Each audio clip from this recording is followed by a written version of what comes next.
Very, very excited to have over 600 of you here right now, and I know more are going to be joining. We are thrilled to welcome back, because we did this a couple of years ago, but welcome back the Southern Poverty Law Center. They are a nonprofit dedicated to fighting hate, bigotry, and extremism while working to advance civil rights through litigation, education, and advocacy. The Southern Poverty Law Center was founded in 1971. They monitor hate groups and other extremists across the United States, and they also engage in lawsuits to dismantle systemic racism and to promote equity in areas such as voting rights, immigrant justice, LGBTQ plus rights, and economic justice.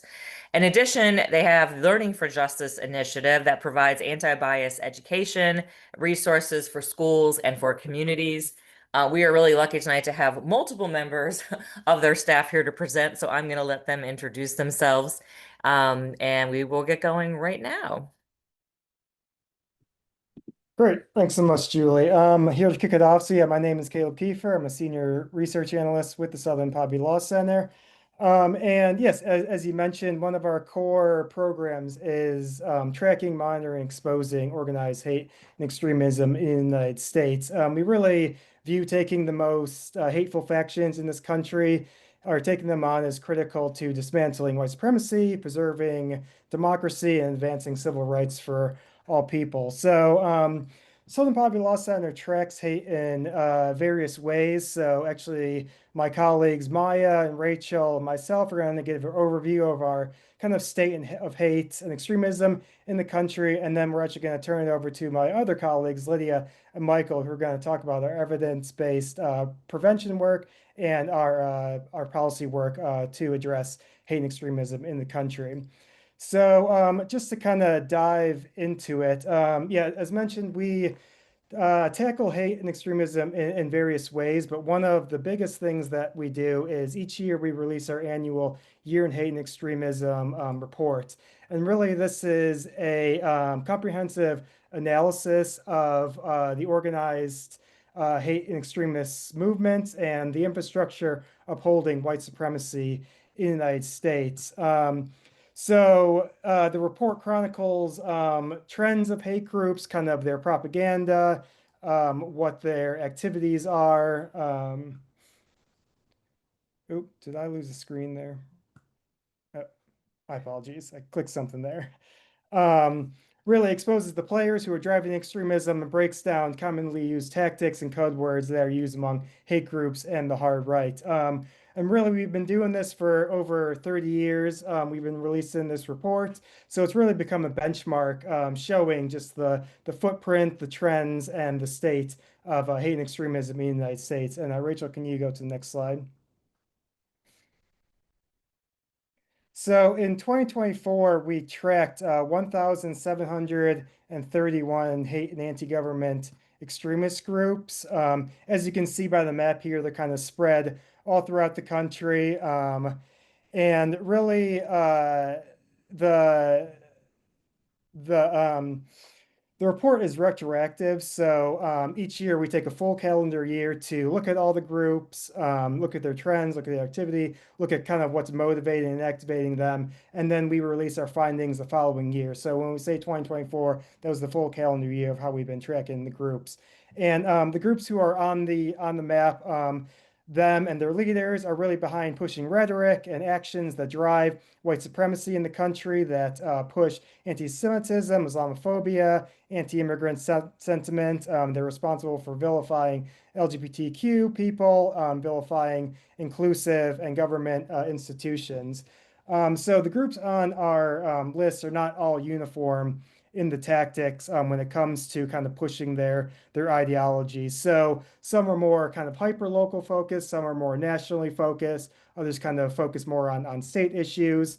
Kind of to go through some of the tactics of the group. So some are kind of more in the some more the neo-Nazi and white nationalist groups are more interested in kind of holding events and demonstrations and marches you might have seen in your social media feeds or in the news, like groups like Patriot Front who like don like the face masks, the Dockers, and kind of march through streets, showing kind of anti-immigrant messages and other kind of bigoted messages.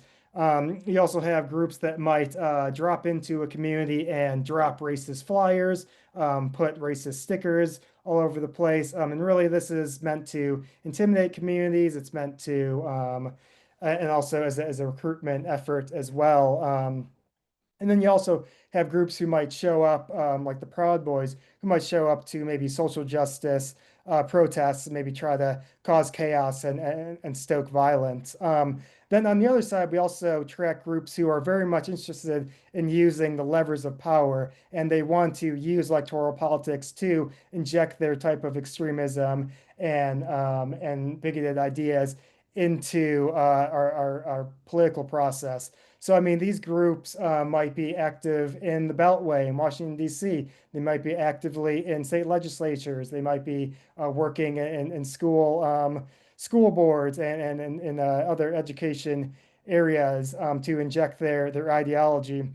And really, uh, while these groups kind of all have different tactics, kind of this is all part of a larger effort to build strategies and build this infrastructure to divide the country, demoralize people, and ultimately dismantle democracy. And then Rachel, can you go to the next slide? So as I mentioned, yes, we tracked over 1,000 hate groups in the country in 2024. Actually, this number was a 5% decrease from the previous year that we did this report. So actually, what we've seen in some of the data over the years is that actually as extremist groups see their kind of policies and ideological goals actualize in policy, if they see it being parroted by lawmakers, by conservative pundits who are maybe offering sanitized versions of it on their programs. They're kind of not always inclined to join kind of structured groups and so we've kind of seen this like ebb and flow of that when they see their power actualized that the kind of groups diminish. Of course, then with the candidacy and presidency of Donald Trump, that's kind of been kind of muddled up because we've seen groups who are seeing their policies actualize within the um, broader kind of political system, but then they also are energized to kind of help further things along and are energized to kind of mobilize in support of him too. Um, but one thing that we did actually catalog is the decrease of neo-Confederate groups in the United States. So at their height, there was about 24 groups, and this year it's kind of fallen to only 4 active groups. And so that was kind of uh, a myriad of different ways that that group kind of went down. They're facing various litigation efforts, and also then too, it's just not as appealing to other extremists who might want to get into this movement. And Rachel, can you go to the next slide? Though while we have seen a decrease in neo-Confederate groups, kind of what we have been tracking too is various monuments and odes to the Confederacy, to white supremacy, and the lost cause narratives. So our Whose Heritage report actually maps, looks at and maps all the various monuments and schools and roads named after in support of the Confederacy and documents kind of community efforts to really change that and push back against the white supremacist kind of narratives that those entail. So I invite folks to check out that website or that resource on our websites, the Who's Heritage Map resource. I believe we included it in the resources that Julie's going to send around after the presentation. So of course then, yeah, why we've seen a decrease in some groups, and Rachel, can you go to the next slide? Why we've seen a decrease in some groups, we've also kind of really much seen kind of the mainstreaming of extremism as well, especially with Donald Trump taking office in January. So of course we saw Trump and his administration really back extremist ideas. So we have extremists, or we have figures who have ties to extremist groups joining the administration, or figures who kind of traffic in the same ideology also joining and now helping craft policy and yeah, be in charge of the country. And also then too, what we've also seen is a lot of these policies, a lot of these executive orders coming out of the Trump administration at the moment have been pulled straight from the playbook of anti um, government groups, hate groups, and extremist groups. And also then too, we've also tracked various platforms that extremists are mobilizing on. One of the ones that we kind of highlighted in the Year in Hate and Extremism report is Telegram, this app Telegram, which is a messaging app, which is kind of used as a way for hate figures, for conspiracy theorists to push their propaganda and kind of recruit new members as well. So that one's been a really problematic app that we've been tracking, and kind of part of this broader social media ecosystem that extremists are kind of exploiting to get their message out. So again, I'll talk more a little bit about the Trump administration. The next one, I'm going to pass over to my colleague now, Maya, who's going to talk about some of the anti-government extremism status. Thanks, Caleb. My name is Maya Henson Carey. I am a senior research analyst also with the Intelligence Project. I specialize in the anti-government movement, which also includes the anti-student inclusion movement. So thinking back to the map that Caleb showed, there were a number of hate groups, a number of anti-government groups, 838 anti-government groups across the country. So there was a slight decrease in anti-government groups from 2023 to 2024, but that's not necessarily evidence of the hard right's diminished power. Usually when there is a Republican presidency, we do see fewer anti-government groups. This is because their ideals tend to permeate the mainstream. In some cases, like we're seeing now, working their way all the way up to the nation's capital. So these groups have less of an incentive to properly organize when they're seeing a lot of their ideals reflected through legislation. In 2024, disinformation, of course, was a dominant theme around the election process. We saw a number of activists and influencers and groups come under this banner of election integrity that we've seen in years past to talk about stealing elections and election fraud.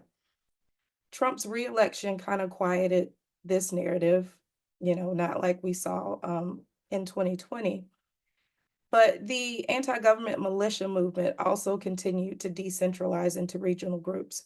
So whereas we saw kind of nationwide militias before, like the Oath Keepers was a nationwide group, we're starting to see smaller groups form in regions or cities or counties. A lot of these are coming together under the title of modern Minutemen, and that's becoming very common in the Appalachia region. So these groups sometimes peg themselves as community aid providers. So we see a lot of that after something happens, like the hurricane in North Carolina. We saw a lot of militias and anti-government groups come in to give community aid, pass out water bottles, help move trees, sandbags, but they also wore their regalia and promoted conspiracies that aligned with their ideals as they were doing this work in the community. Next slide, please. So again, in 2024, local militias really started to try to gain more legitimacy. And we saw this especially in states like Virginia. So extremists in Virginia started to urge county commissions to establish official county militias, which of course is not legal. It's not constitutionally legal. In one case, the head of the Campbell County Militia in Virginia was also a member of the Virginia National Guard, and he was pushing for the Campbell County Commission to form a 10,000 person militia force. So this is really an example of how we're starting to see a blending of military status and also anti-government rhetoric. We're starting to see people who are officially in the military start to call for militias in their counties that aren't constitutional. Next slide, please. Of course, so everyone knows we're seeing so much about anti-DEI now. DEI is reverse racism, it's Marxist. Um, but of course, DEI initiatives really aim to address systemic disparities and promote inclusivity. They promote the accurate teaching of history and highlight structural inequalities. So these policies are really the first step to ensure that marginalized groups are equitable. So in 2024, we saw an increased attack on these DEI initiatives. A few years ago, they kind of started out with anti-CRT, critical race theory, and now it's more full-on diversity, equity, and inclusion groups.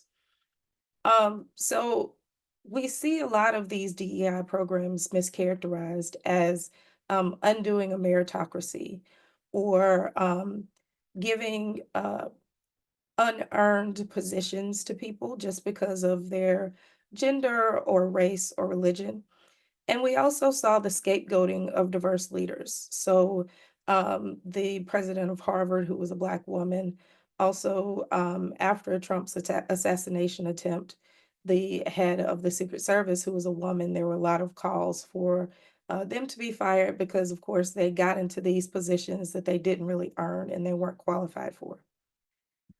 This anti-DEI rhetoric is really derived from white supremacist language and conspiracy theories, such as the racist assumption that people of color are less intelligent and less qualified for jobs. Again, calling on that reverse racism and how it's now a harm to white people. Next slide, please. And I'm so sorry, I'm battling bronchitis, so I'm really trying to get through this. So the past few years, public education has really been a central battleground. And this, of course, escalated in 2024. Moms for Liberty, which is one of the most prominent groups in the anti-student inclusion movement, was weakened by scandals. And they also saw very poor election results. A lot of their election endorsements happen at the county level, school board level. So they saw very dismal election results. And I think that people are also becoming a lot more aware of who Moms for Liberty is. So even though this group had kind of waning influence, they also, as I said before, with the other anti-government groups, were able to capitalize on the current presidential administration, who now supports their ideals of anti-DEI, book bans, shuttering the Board of Education, both at the federal level and at the state levels. And we also saw states like Oklahoma and Florida start to really push aggressively anti-LGBTQ plus and religious agendas. We've seen that before, Stop Woke happened a few years ago in Florida. Don't Say Gay happened a few years ago in Florida, but they really started to ramp these up again in 2024. In Oklahoma, for instance, and Florida, Florida was the first state where PragerU's content was made available in the classrooms. So now PragerU is in about 8 or 10 states, and teachers can really use this PragerU kids material at their own discretion. PragerU is not a real university. It's not a real educational institution. They admittedly promote hard right propaganda. So now this is just available in classrooms as teachers see fit.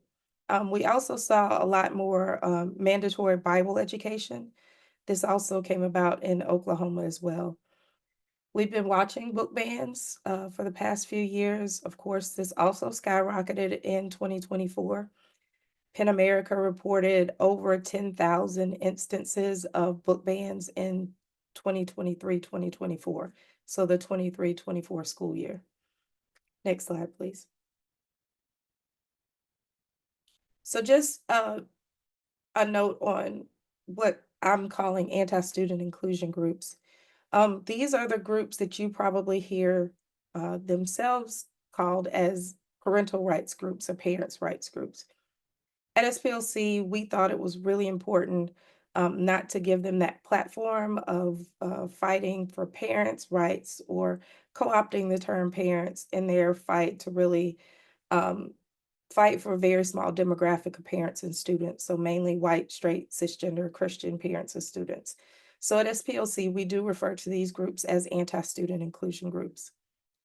In 2022, we listed these groups for the first time, and there were 12 that we listed.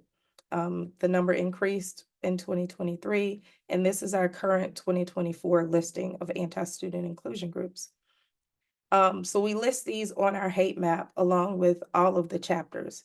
So of course, I think Moms for Liberty is up to almost 250 chapters. And I just want to add that Moms for Liberty, I keep saying that name, it is the most prominent anti-student inclusion group. It is the most known. They're not necessarily the most impactful. There's a story I'm going to post in the chat in just a second that we published recently about other anti-student inclusion groups. There are groups like Parents Defending Education, which is now Defending Education, and their focus is really on the legal side. So they file a lot of lawsuits, a lot of complaints. There are other groups like Courage is a Habit that really focus on the local level at targeting individual teachers and counselors. So I think it's really important to also look past just Moms for Liberty because they're the big flashy name into the work that's being done by these other anti-student inclusion groups also that are dismantling public education.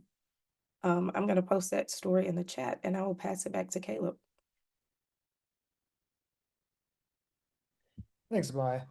So another trend we've been looking at is really kind of how anti-immigrant sentiment has become a through line for the hard right.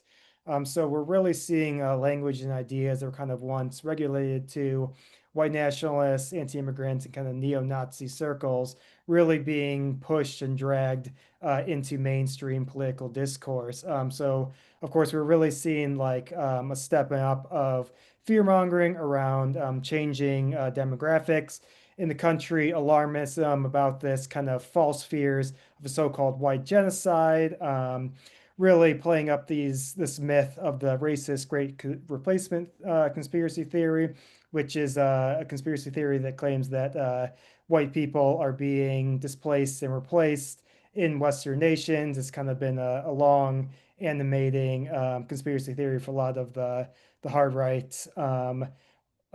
for many decades, and we're really seeing this now kind of being dragged into the mainstream. And also then too, one thing that we've really noticed then too is this use of invasion and invaders. So I mean this rhetoric has been used by white nationalists and neo-Nazis and anti-immigrants for decades, but now it's being used by lawmakers in official hearings, in kind of their social media output, and really, yeah, this dehumanizing rhetoric to call immigrants invaders, to claim that migrants and asylum seekers are staging an invasion at this country. And again, this kind of feeds into this great replacement myth that the United States is being invaded by mostly foreign people of color. So we're really seeing this rhetoric be a through line for the hard rights. And one thing that we did document was this group, anti-LGBTQ hate group that we look at called Family Research Council. Their publication arm actually published 150 articles in 2024 pushing this rhetoric. And also then too, we saw at their kind of big events in Washington, D.C., Pray Vote Stand, which has featured presidential candidates over the years. Really, the speakers at that event were using this rhetoric. Were claiming that we need to outbreed immigrants in this country, and just really nasty anti-immigrant rhetoric has really been kind of spilling over into other hate groups that we look at that haven't always focused on immigration. And of course, then too, during 2024, we saw Trump, Vance, and all their collaborators really kind of laying the groundwork for a lot of the stuff. I mean, of course, we saw the the conspiracy theories, the bigoted rhetoric about Haitians stealing and eating pets. We saw conspiracy theories about non-citizens voting and potentially swaying elections that was never proven. Of course, then this factored into these broader claims by the hard right, claiming that the Biden administration was importing foreign voters and were working to replace white voters in the country with a foreign voting base that was loyal to the Democratic Party. Of course, a lot of this stuff just very much again feeds into these great replacement style ideas that have been so prevalent in hate movements that we tracked over the years. And I think then we really saw this groundwork being laid for kind of what we're now seeing in the Trump administration. I mean, what we saw on day one, and now what we're seeing kind of 7 months into this administration. And of course, we're seeing that yeah, these conspiracy theories that were pushed are help driving claims or trying to justify mass deportations, trying to justify that communities being terrorized by federal law enforcement. Of course, then that we're seeing refugee resettlement programs drastically halted. Of course, then we've seen that white refugees from South Africa have been given preferential treatment. So really kind of showing what sort of refugees this administration favors. We've seen, again, we keep seeing this idea of Trump wanting to set up this office of remigration, which is kind of an obscure term that's connected to the European far right that kind of pushes this idea that we need to have foreign-born people start moving back to their countries and really perpetuates this racist great replacement style idea that we need to kind of turn the tide back from this replacement narrative. And then could you go to the next slide, Rachel? And then, yeah, of course, then too, I think then one of the biggest examples then too, what we saw on day one from the Trump administration was this effort to repeal birthright citizenship in the United States under the 14th Amendment. This has been a policy tactic that has been long incubated and pushed for in extremist circles and white nationalist and anti-immigrant circles for decades. Some of the kind of chief architects who kind of set up this anti-immigrant network had been pushing this, and it's been a long time policy goal for them for decades. And of course, then too, on day one of the Trump administration, we saw efforts to repeal this.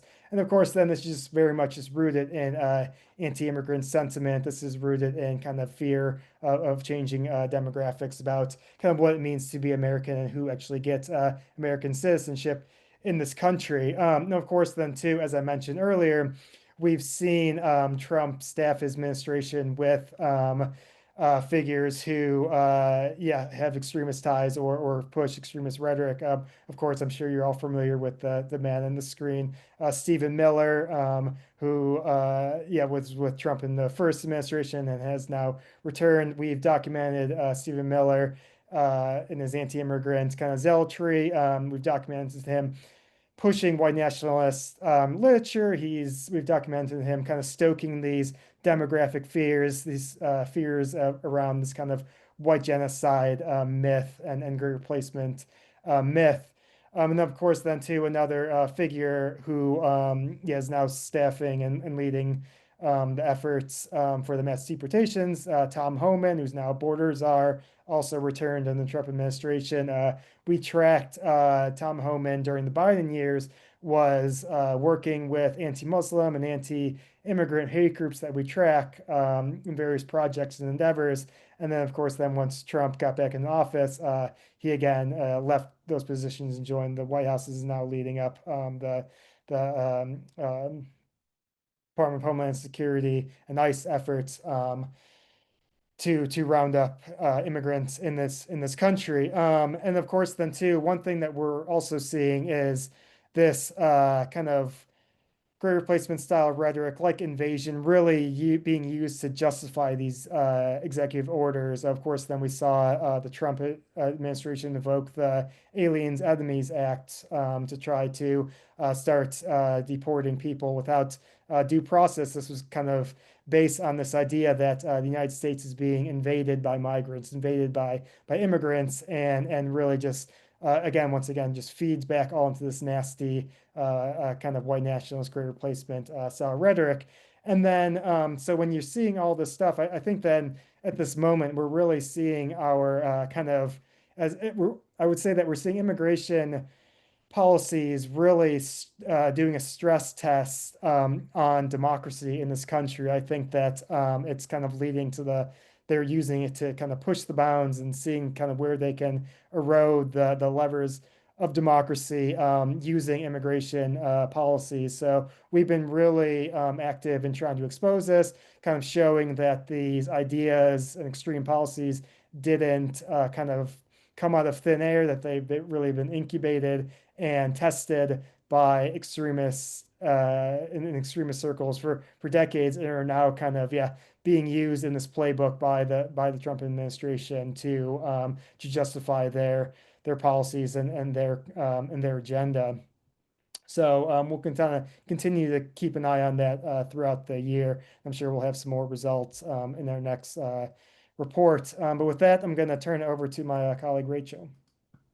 Hi, everyone. My name is Rachel Fagardi. I use she, her pronouns, and I'm a senior research analyst with the Southern Poverty Law Center, where I focus on researching male supremacy and anti-Semitism primarily.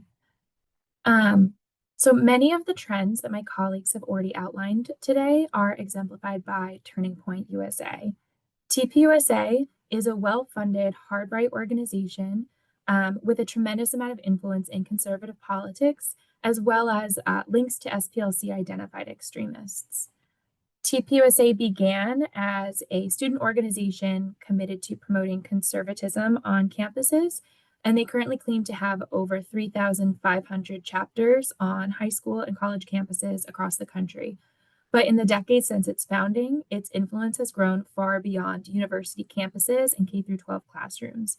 One example of this influence is that TPUSA was on the advisory board for the infamous Project 2025, which is the radical plan to reshape the federal government that was pushed by the Heritage Foundation and to really undermine our democracy. So TPUSA's primary strategy is to sow and exploit fear that white male Christian supremacy is being threatened by nefarious liberal-backed actors, including immigrants, the LGBTQ plus community, and civil rights activists. For example, TPUSA leverages broader attacks and culture wars targeting education to advance its fear-based agenda, launching their own attacks against LGBTQ plus inclusive curriculum, so-called critical race theory, and political speech on college campuses. TPUSA also promotes racist and lethal conspiracy theories like the Great Replacement theory that Caleb just described to mobilize their supporters to back anti-immigrant policy goals like mass deportations and revoking birthright citizenship.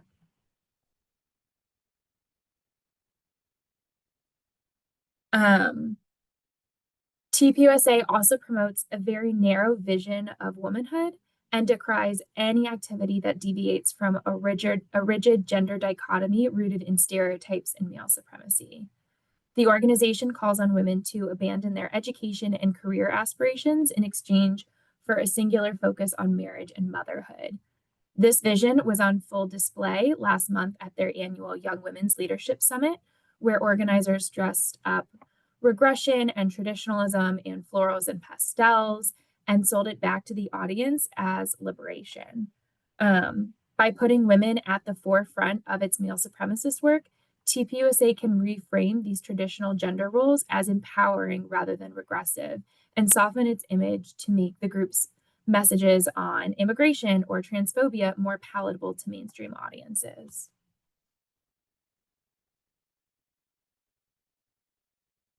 So I touched on male supremacy, which we define as a hateful ideology rooted in the belief in the supposed innate superiority of cisgender men and their right to subjugate women, trans men, and non-binary people. Like white supremacy, male supremacy is both a unifying principle of an organized extremist group or movement, as well as a mainstream worldview that is deeply embedded in American society.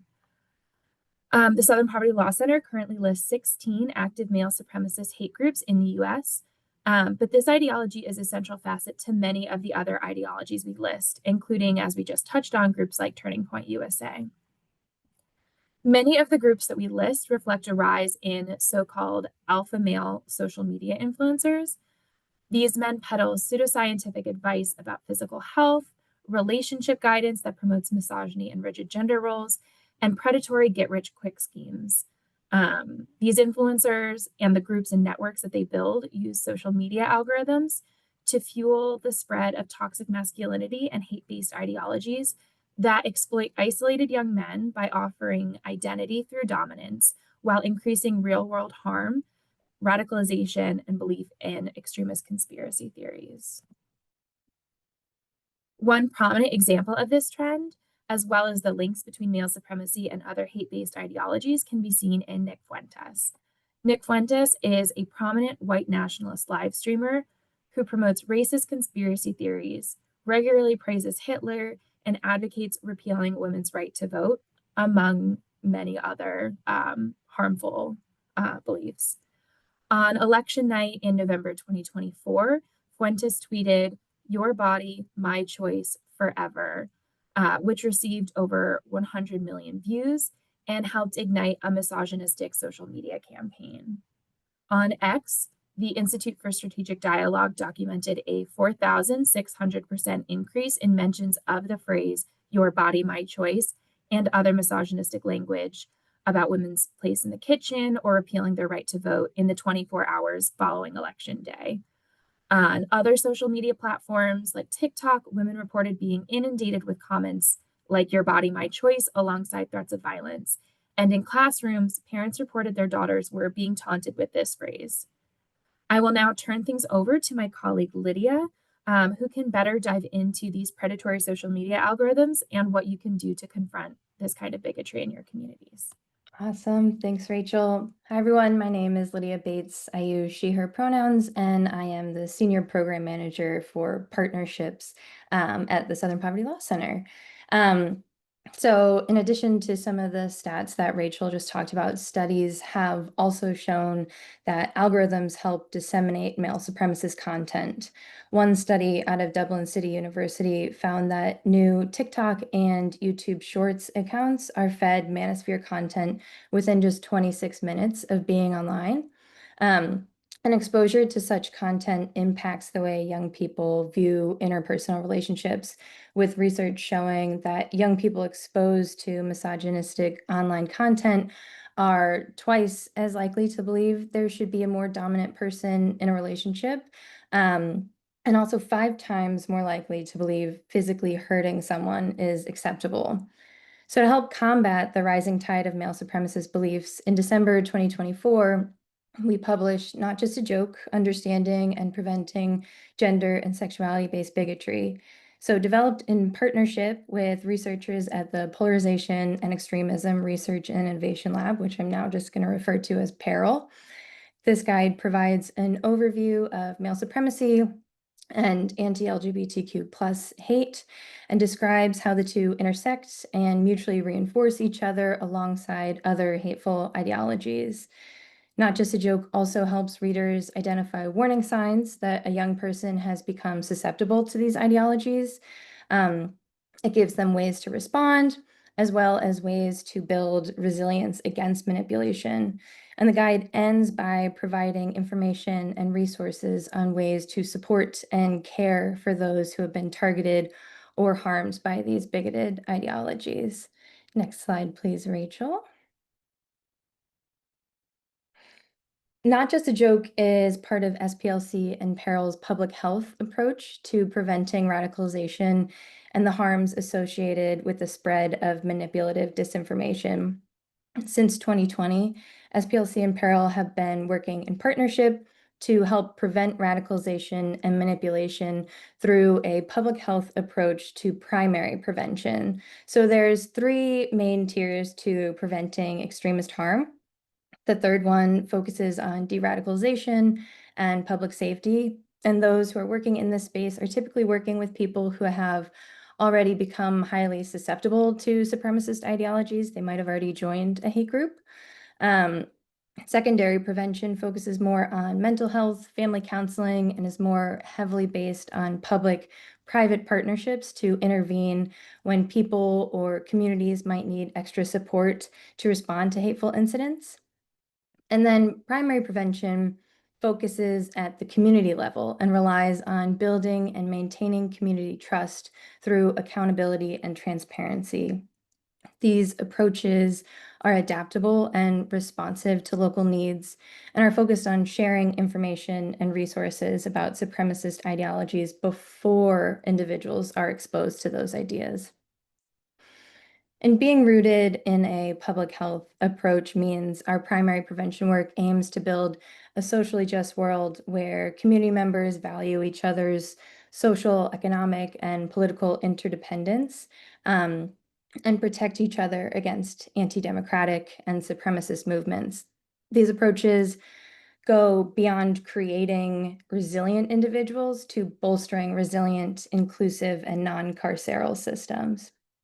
Next slide, please, Rachel.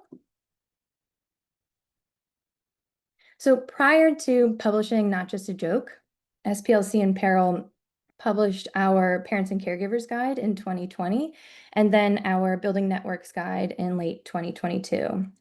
And both of these resources were developed to help educate and equip adults with the tools to understand what makes a young person susceptible to extremist manipulation, to recognize the warning signs of youth radicalization, and to intervene effectively. And these guides complement each other. The Parents and Caregivers Guide obviously was designed specifically to equip parents and primary caregivers with the information to recognize manipulation and the tools to intervene, while the Building Networks Guide aims to extend those resources out to all trusted adults who care for, support, interact with young people from their homes to their schools and across their communities. In order to assess the effectiveness of these guides, Peril subjected them to rigorous impact testing. Through pre-testing and then post-testing, we measure how effective these tools are at raising people's knowledge and awareness of online radicalization and associated terms. We measure how well the guides bolster people's capability and capacity to intervene, and also their confidence and willingness to do so. And we found that after only 7 and 12 minutes of reading our guides respectively, participants significantly improved their knowledge and understanding of extremism and youth radicalization in ways that make it more likely they would intervene appropriately. Next slide, Rachel. So as our partnership with Peril continues to build out this suite of resources and refine them through testing, we're now wrapping up a 2-year pilot initiative to disseminate these resources and other support directly to communities. These community advisory, resource, and education, or care centers, have been informed by extensive listening sessions with community members in our 2 pilot states, which are Georgia and Michigan.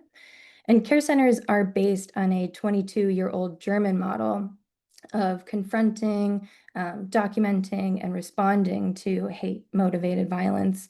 And those are called mobile advisory centers.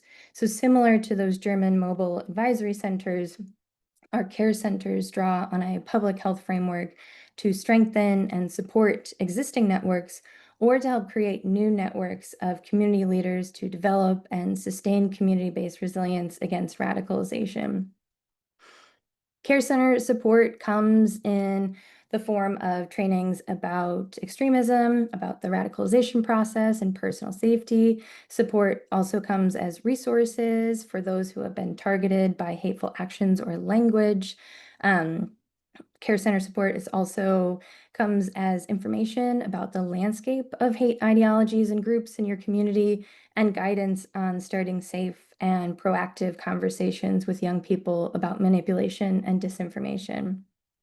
So in the coming months, SPLC will be expanding our care center work beyond Georgia to the rest of the South, while Peril focuses on expansion in the Midwest. And I will hand it over to you now, Michael. Thanks, Lydia. Good evening, everyone. Thanks for joining us. I'm Michael Lieberman, the SPLC's Senior Policy Counsel for Hate and Extremism.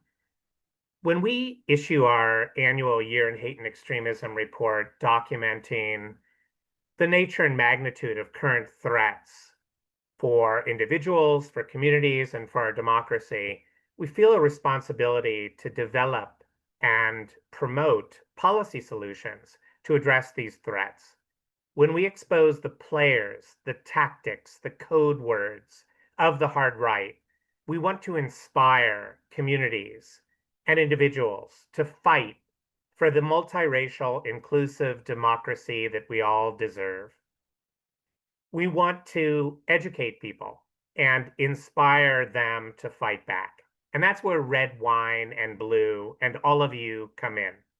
The starting point for us when we think about policy responses to these threats that my colleagues have been outlining is that we cannot legislate, regulate, tabulate, or prosecute racism, anti-Semitism, bigotry, and discrimination out of existence. But every person can make a difference in their own family, in their school, in their community. Speak out against hate and discrimination in a school board meeting or in a casual conversation. Your voice matters. Hold executive power accountable. The American people deserve public servants who are qualified, principled, independent, and committed to protecting everyone's rights. Promote inclusive education by advocating for accurate, honest curricula in your schools, and speak out against book bans, censorship, and efforts to erase history. Hate crime reporting should be mandatory. In 2023, the FBI reported its highest number of hate crimes ever since 1991 when they began collecting this data. But hate crime reporting to the FBI is now voluntary. And in 2023, the most recent year, 60 cities serving populations over 100,000 affirmatively reported to the FBI that they had 0 hate crimes. That would be great if it was true. To prevent political violence, we should enact laws to restrict firearms in government buildings and in state capitals, prohibit the hiring or retention of law enforcement officials and government officials that promote white supremacy or other discriminatory acts. And if someone you know shows signs of being pulled into hate-based ideologies, resources like the ones Lydia and Rachel described can help. In the face of the concerted attacks on diversity, equity, inclusion, and accessibility programs that Maya described, we must fiercely reject efforts to dismantle or end these programs and work to ensure that federal, state, and local civil rights and anti-discrimination laws are enforced. And finally, we should never lose sight of the harm that hate and extremism causes or the need to center victims. In our country, hate speech is protected, but it is not cost-free. Find ways to strengthen your local communities, volunteer, support local organizations that bring people together. Extremism thrives in isolation. More community, more connections must be our response.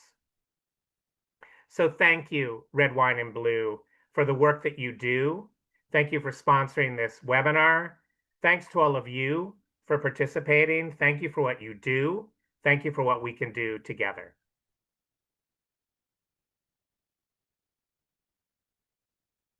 Okay, we have quite a few questions here. Looks like I missed one here. Okay, so let's get started with that. So the first question that someone asked is the Heritage Foundation a terrorist group or hate group? So we actually do not list the Heritage Foundation as a hate group, but we definitely recognize them as being kind of this part of this kind of ecosystem that kind of helps spread and kind of permeate spread, incubate, and push these ideas. But currently we don't, and we recognize that they're also connected to other various hate and extremist groups that we look at and kind of again, yeah, have identified them as being kind of in this ecosystem and spreading harmful ideology. Someone asked, is ICE recruiting from these hate groups? Do we know that if they are or not? We don't know if they are. We don't have any evidence of that. I think that one thing that we've really pushed the Department of Homeland Security is making sure that protocols are in place where they can do screening for employees who do want to work at these agencies. So making sure that they don't have any of these ideological ties, making sure that they aren't pushing kind of racist ideals on their social media feeds or anything. And I think then, yeah, bringing it back to Michael's point about, yeah, really pushing for principled people to kind of hold these positions within government. Someone asked in the chat, what are some things that we can do to help our Latino neighbors and friends, family? So I mean, I think that really it's tough out there, I think, for everyone. I think we're really seeing this administration step up the deportations, and I think that one thing that we really want to advocate is showing that these extremist ideas that are kind of driving these deportation numbers didn't come out of nowhere, and it's kind of part of this broader plan within the Trump administration to push this racist agenda that we're seeing. Well, and that's a good segue for the next question, which is what happens when the government is actually the hate and anti-government extremist group? How do we combat that? How do we fight that? Well, I just want to go back really quick to the previous question and say it's really important for people to get involved with local organizations in your community. Strengthen that network, get in touch with that network. It's important to be involved and in touch with your neighbors. It might not be safe for your neighbors to go everywhere that they typically go right now. If they need groceries, maybe you go get them groceries. So it's the small acts of resilience and kindness that are going to bolster our communities right now, and there are local organizations that are organizing across the country and that are also interconnected with larger national organizations. So it's just super important to be in touch with the actions that they're leading. Well, and you know, as you bring that up, there are quite a few questions here that I kind of feel are beside the point. Meaning that, you know, groups in Idaho, are they connected with, you know, people in the cabinet and all that other? If you had to say one thing or two things that people could do on this call, you know, tomorrow or tonight even, or, you know, what they could be doing in their communities, you know, to be helpful to help fight this, to me, that's what's really super important at this juncture, is for everyone to have kind of like an action plan. What would you, if you could design that, you know, what would you ask folks to do specifically? I'm happy to start. Look, I think, friends, when we see, you know, something like almost 1,400 hate and anti-government groups, it's daunting. And when we see the kind of normalization and mainstreaming of extremism and hate, even coming from our government, it's daunting. And so what you need to do, and what we hope that people can do, is focus on doing one thing. Find your issue. Find the issue that matters to you. Find a friend to work with you on it. Find a coalition. Join a coalition. Do what Lydia is talking about in your neighborhood. Support marginalized communities. Speak out against the normalization and mainstreaming of hate, and try to find a way to make a difference in your own family, in your own community, in your own city. You know, you can't do everything, but try to do one thing at a time and find people to come along with you to do those work. Yeah, someone just put that a lot of this is very overwhelming and depressing, and it is. And that's why I, you know, ask about actionable items, because I think that that can be helpful. And I think that the doing the one thing that, you know, for the thing that's important to you is something that is critical in order to be able to, one, combat this, and two, really make a difference. I would also say, in addition to what Michael shared, because we focus on prevention with young people in particular, it's really important to open up a safe space, a non-judgmental space, a place of curiosity to talk with kids about what they're seeing online, because everything that we are experiencing, they are also experiencing, and they're seeing it online. And there's really no way for us to be online and fully understand everything that they're seeing in all of the spaces where they're interacting with people. So opening up that conversation before something happens, before they bring home some type of, hateful ideology, open up that conversation to understand what they're seeing online, what they're experiencing, the things that they're ingesting. Mhm.